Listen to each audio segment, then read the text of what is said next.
And by the way, what I'm doing here right now, this is a Nokia N95. It's a cell phone. And it's connected to a service called QIK.com, and it's streaming live.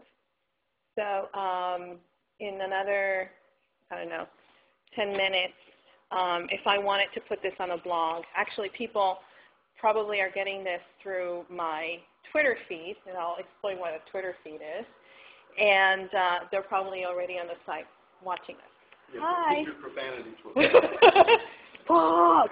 No. So going back, so it's very important in terms when we're talking about blogging race or blogging for social justice to understand that it's not the content.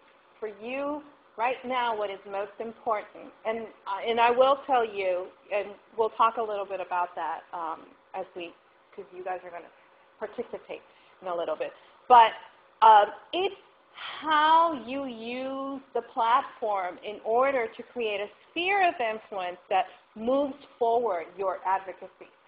Very, very important. And this is why whenever we go into conferences like these, I've always said, blogging is the beginning of creating alternative broadcasting networks in this country.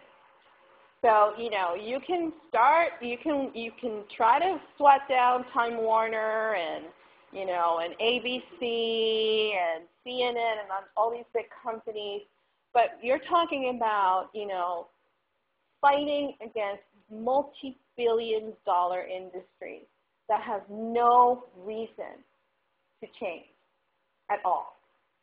So, in network theory, the whole idea is that since there's no center per se, you can always build a network around a network. And you can always build a sphere of influence around a sphere of influence.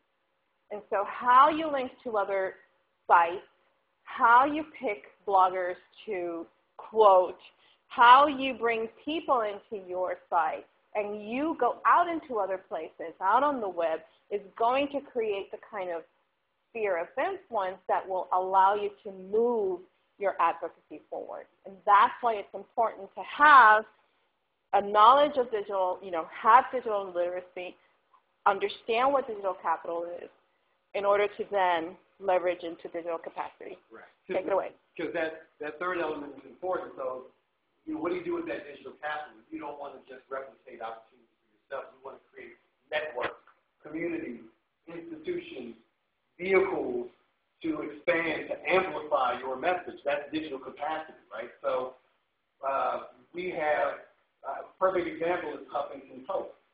Huffington Post has created a huge digital capacity where people who want to write for free, right, who have views that are perhaps too progressive for